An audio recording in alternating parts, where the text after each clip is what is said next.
Hello दोस्तों, स्वागत है आप सभी का हमारे YouTube channel goal of you में। तो दोस्तों, हम आज के इस वीडियो में प्राचीन भारत के चौथा क्लास लेके आए हैं। इससे पहले की 3 क्लास हो चुका है, जिसका लिंक हम डिस्क्रिप्शन में दे देंगे। तो चलिए दोस्त, हमारा यहाँ पे पहला नंबर क्वेश्चन बोल रहा है कि मत्स्य महाजनपद की राजधानी विराटनगर किस क्षेत्र में थी। मत्स्य महाजनपद की जो राजधानी थी वह विराटनगर किस क्षेत्र में थी। मत्स्य महाजनपद की राजधानी विराटनगर थी और वह किस क्षेत्र में थी। तो दोस्तों, यह क्षेत्र था जयपुर। किस क्षेत्र में था? तो यह जयपुर के क्षेत्र में था। उसके बाद जो हमारा नेक्स्ट है वो 2 नंबर है, बोलता है कि बिंबसागर ने अवंती नरेश प्रद्योग के यहाँ कौन सा वैद्य भेजा था। तो बिंबसागर ने अवंती नरेश प्रद्योग के यहाँ कौन सा वैद्य भेजा था। तो ये कौन सा भेजा था? तो जीवक वैद्य जो थे वह अवंती नरेश के यहाँ भेजा गया था। उसके बाद जो हमारा नेक्स्ट है वह 53 नंबर है। तो बोलता है कि बिंबसागर का दूसरा नाम क्या था। बिंबसागर का दूसरा नाम क्या था? तो दूसरा नाम हमारा का श्रेनिक है। बिंबसागर का दूसरा नाम क्या था? श्रेनिक। उसके बाद जो हमारा नेक्स्ट है वह 54 नंबर है। वो बोलता है शिशुनाग वंश का अंतिम राजा कौन था। शिशुनाग वंश का अंतिम राजा कौन था? तो शिशुनाग वंश का अंतिम राजा था वो था कौन? कालाशोक। कालाशोक था शिशुनाग वंश का अंतिम राजा। उसके बाद जो हमारा नेक्स्ट है वो है 155 नंबर। तो बोलता है भारत का प्रथम साम्राज्य क्या? भारत का प्रथम साम्राज्य संस्थापक किससे कहा जाता है। तो भारत का प्रथम साम्राज्य संस्थापक किसे कहा जाता है? तो ये महापद्मनंद को कहा जाता है। महापद्मनंद को कहा जाता है। उसके बाद जो हमारा नेक्स्ट है वो है 156 नंबर। नंद वंश की स्थापना किसने की। तो नंद वंश की स्थापना किसने की है? तो ये नंबर क्या है? महापद्मनंद। उसके बाद जो हमारा नेक्स्ट है वह है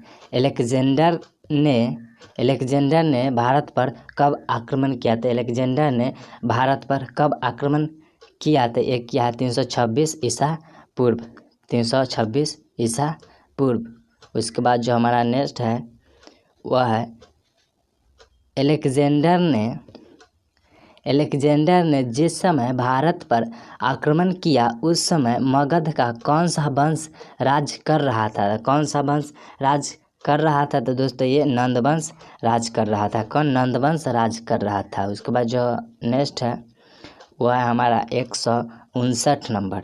159 नंबर में हमारा बोल रहा है कि अशोक ने कलिंग पर आक्रमण कब किया। तो अशोक ने कलिंग पर आक्रमण कब किया? तो ये 226 ईसा पूर्व में किया।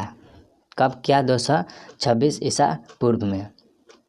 उसके बाद जो नेक्स्ट है वह है 160 नंबर। तो बोलता है इंडिका का लेखक था। इसमें से हमको 4 गो दिया गया, उसमें से हमको एक चुनना है। तो इंडिका का लेखक कौन था? तो ये था मेगस्थनीज। कौन था? मेगस्थनीज थे। मेगस्थनीज जो इंडिका के लेखक थे। उसके बाद जो हमारा नेक्स्ट है वह है 161 नंबर। वो बोलता है कि बिंदुसागर के राज्य में सीरिया का राजदूत कौन था। बिंदुसागर के राज्य में सीरिया का राजदूत कौन था? तो ये था डायमाइकस। क्या? डायमाइकस जो था वो बिंदुसागर के राज्य में सीरिया के राजदूत था। उसके बाद जो नेक्स्ट है वह है 162 नंबर। क्या है? किस शिलालेख में अशोक ने कहा है प्रत्येक मनुष्य मेरी संतान है। किस शिलालेख में कहा है कि प्रत्येक मनुष्य मेरी संतान है? अशोक ने कहा है। तो किस शिलालेख में कहा है? तो ये 5वें शिलालेख में कहा है। इसके बाद जो हमारा नेक्स्ट है वह है 163 नंबर। 163 नंबर में बोलता है अशोक के किस शिलालेख में 5 समकालीन यूनानी राजाओं का उल्लेख है। तो 5 समकालीन यूनानी राजाओं का लेख किस शिलालेख में है? तो ये किस शिलालेख में है? वो ये 9वें शिलालेख में है।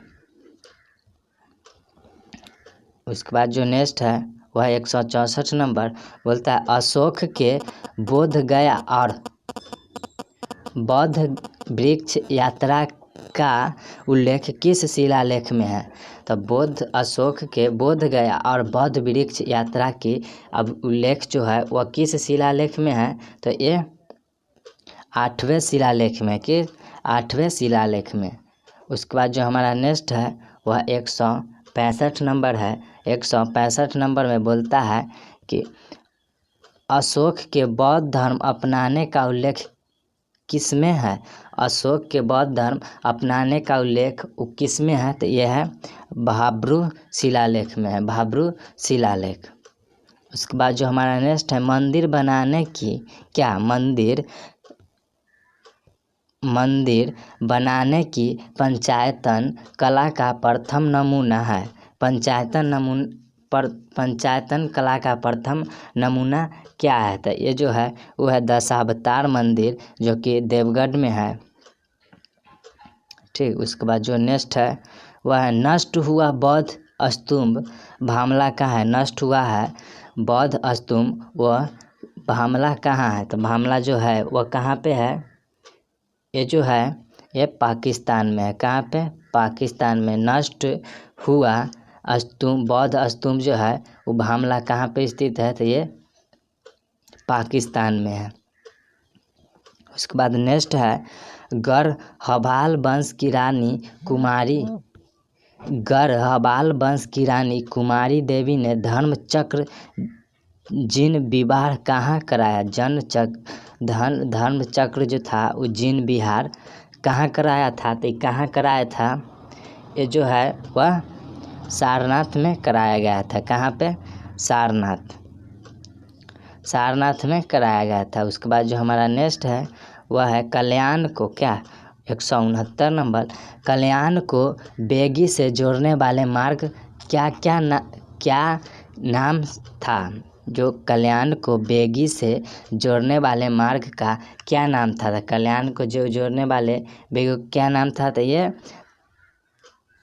क्या नाम था? तगर नाम था।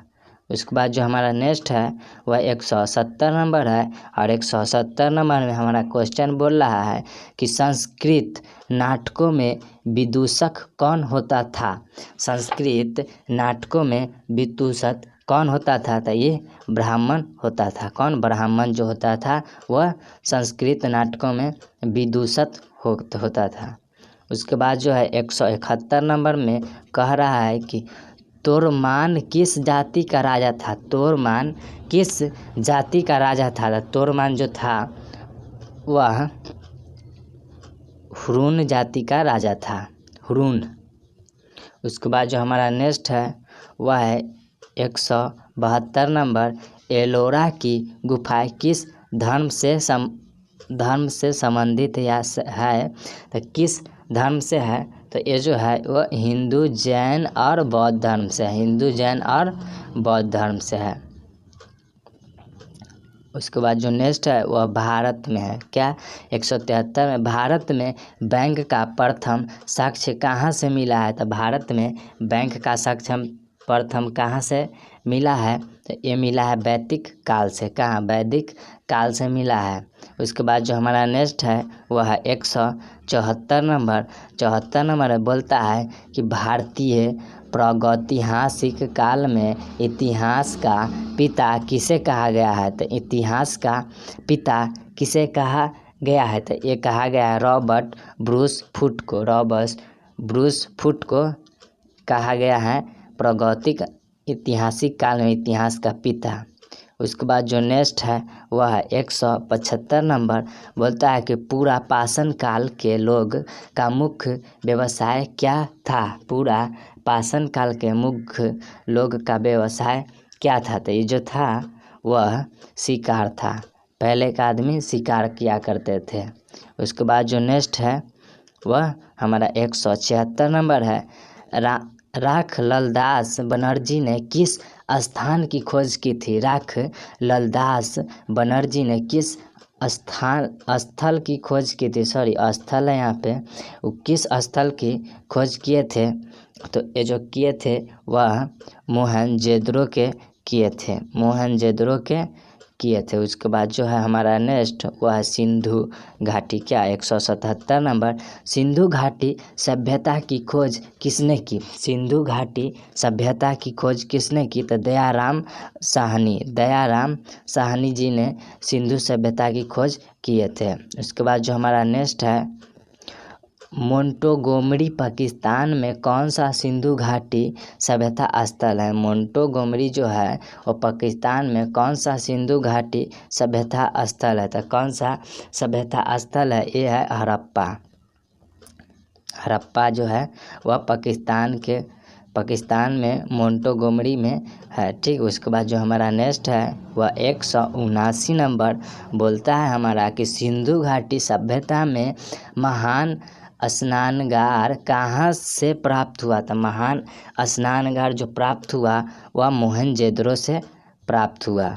उसके बाद जो है वह है 180 नंबर, और 80 नंबर में बोलता है कि गुफ कराल नामक नवपाषाण स्थल किस प्रदेश में है? तो गुफ कराल नामक नवपाषाण काल स्थल जो है वह किस प्रदेश में है? तो ये किस प्रदेश में है? तो ये जम्मू एंड कश्मीर में है। उसके बाद जो हमारा नेक्स्ट है वह है 181 नंबर। 181 में बोलता है कि मनुष्य के शरीर में दांतों का प्रथम अवशेष कहाँ से प्राप्त हुआ? तो मनुष्य के शरीर में जो दांत है उसका प्रथम अवशेष कहाँ से प्राप्त हुआ है? तो ये जो हुआ है यह मेहरगढ़ से प्राप्त हुआ है, मेहरगढ़ से। उसके बाद जो हमारा नेक्स्ट है वह 182 नंबर बोलता है जानवर के प्रथम अवशेष किस प्रदेश में पाए गया है? तो जानवर के प्रथम अवशेष किस प्रदेश में पाए गए? तो ये मध्य प्रदेश में पाया गया है। उसके बाद जो हमारा नेक्स्ट है भीम टेकरा। क्या 183 नंबर। भीम बेटका में कितनी गुफाएं है? भीम टेटका में कितनी गुफाएं है? तो भीम टेटका में कितनी गुफा है? ये है 243 गुफाएं है भीम टेटका में। उसके बाद जो हमारा नेक्स्ट है वह 184 में बोलता है कि अशोक के किस शिलालेखों के उद्देश्य का वर्णन है? तो किस शिलालेख में उद्देश्यों का वर्णन है? तो किस शिलालेख में है? तो ये 14वें शिलालेख में अशोक के शिलालेख का उद्देश्य का वर्णन है 14वें शिलालेख में। उसके बाद जो नेक्स्ट है हमारा 185 नंबर। वो बोलता है अशोक के किस शिलालेख में सभी धर्मों के लिए सहिष्णुता का वर्णन है? सहिष्णुता का वर्णन है। तो किस शिलालेख में है? ये जो है वह 12वें शिलालेख में है। उसके बाद जो हमारा नेक्स्ट है वह 186 नंबर है, और 186 में बोलता है अशोक का कौन सा शिलालेख धर्म मोहम्मद के बारे में है? तब धर्म मोहम्मद के बारे में कौन शिलालेख है? यह है 7वां शिलालेख जो है वह धर्म मोहम्मद के बारे में बताया गया है। उसके बाद जो हमारा नेक्स्ट है वह 187 नंबर, और 187 में हमको बोलता है कि अशोक के किस शिलालेख में उन जानवर और पक्षियों की सूची दी है जिन्हें संरक्षण करना था? अशोक के शिलालेख में उन जानवर और पक्षी का सूची दी गई है जिनमें बचाना था उन पक्षी और जानवर को। तो वो कौन शिलालेख में किया गया है? तो ये 5वें शिलालेख में किया गया है। उसके बाद जो हमारा नेक्स्ट है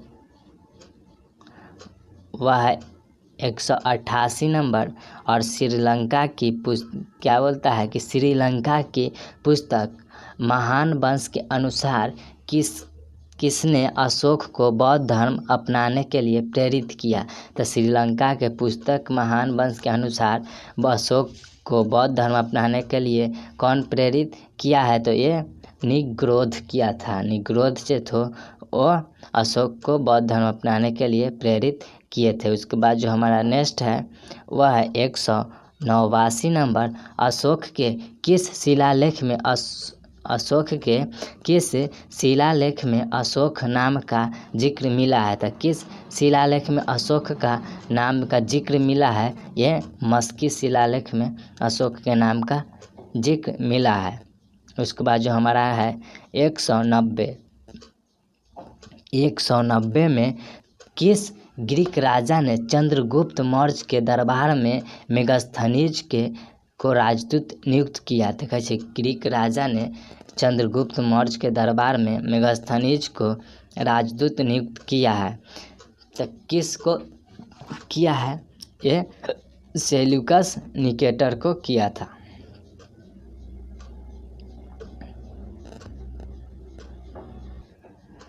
सॉरी, आज गाड़ी बहुत ज़्यादा चल रहा है इसलिए बैकग्राउंड को आवाज़ को थोड़ा मैनेज कर लीजिएगा। तो चलिए हमारा अगला क्वेश्चन है 191 नंबर। वो बोलता है कि हमारा अशोक का कौन सा शिलालेख खरोष्ठी लिपि में है? तो कौन सा शिला खरोष्ठी लिपि में है? तो ये जो है वह है कौन सा है?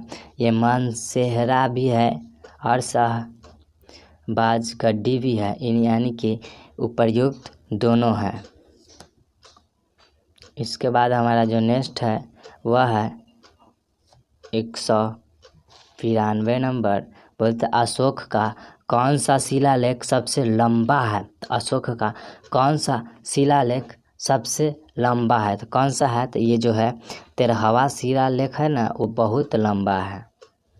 उसके बाद जो हमारा नेक्स्ट है वह है 193 नंबर। अशोक का कौन सा अभिलेख 2 भाषाओं में है? तो अशोक का कौन सा अभिलेख ऐसा है जो 2 भाषाओं में है? तो कौन सा है? तो एक कंधार अभिलेख जो है वह 2 भाषा में किया गया है। उसके बाद जो नेक्स्ट है वह 154 क्या है 194 में बोलता है सिंहासनारोहण से पहले अशोक कहाँ का वारसराय था? क्या सिंहासनारोहण के पहले अशोक जो था वह कहाँ का वारसराय था? तो ये जो थे वह तक्षशिला के वारसराय थे। उसके बाद जो हमारा नेक्स्ट है वह है 195 नंबर। और 95 में बोलता है कि अशोक के किस शिलालेख में धम्म नीति का वर्णन किया गया है? धम्म नीति का वर्णन किया गया है किस अभिलेख में? तो ये किया गया है शिलालेख 11 में। शिलालेख 11 जो है उसमें किया गया है। उसके बाद जो हमारा नेक्स्ट है वह 196 नंबर। और 196 में कहता है कि अशोक ने किस शिलालेख में पशु हत्या पर रोक लगाई? तो किस शिलालेख में पशु हत्या पर रोक लगाई? तो शिलालेख 1 में पशु हत्या पर रोक लगाया गया है। उसके बाद जो हमारा नेक्स्ट है वह 197 नंबर। और 197 में कहता है कि अशोक ने धर्म प्रसार करने के लिए कौन से अधिकारी रखे थे? कौन से अधिकारी रखे थे? तो ये रखे थे युक्त, प्रादेशिक और राजूक्यूब। ये जो है ये तीनों रखे थे, यानी कि इनमें से सभी, उपर्युक्त सभी। उसके बाद जो हमारा नेक्स्ट है वह है 198 नंबर। और में बोलता है कि कलिंग युद्ध अशोक के सिंहासनारोहण के कौन से वर्ष में हुआ था? तो कलिंग का जो युद्ध हुआ था अशोक के सिंहासनारोहण के कौन से वर्ष में हुआ था? तो ये जो हुआ था ये 8 वर्ष में हुआ था। उसके बाद जो हमारा नेक्स्ट है वह है 199 नंबर। और 199 में कहता है कि अशोक के बेरुत शिलालेख को इलाहाबाद कौन ले गया था? तो बेरूत शिलालेख था, वह इलाहाबाद गया था। इसको कौन ले गया था? तो ये ले गया था कनिंघम। उसके बाद जो हमारा नेक्स्ट है 200, यानी कि 200 है और लास्ट है। तो हमारा नेक्स्ट एंड लास्ट ये है 200। तो इसमें बोलता है कि मौर्य काल में वेद दाताध्यक्ष किससे संबंधित है? वेद दाताध्यक्ष जो है वह किससे संबंधित है? तो ये जो संबंधित है वह धार्मिक संस्थान से संबंधित है। और हमारा ये जो लास्ट वीडियो है, लास्ट में वीडियो का लास्ट क्वेश्चन है, ये धार्मिक संस्थान है मौर्य काल के देवदाक्षर जो किससे संबंधित है? तो धार्मिक संस्थान से संबंधित है। और ये हमारा आज का वीडियो के लास्ट क्वेश्चन रहा। तो चलिए दोस्त, अगले वीडियो का इंतज़ार करते हैं। तब तक के लिए बाय।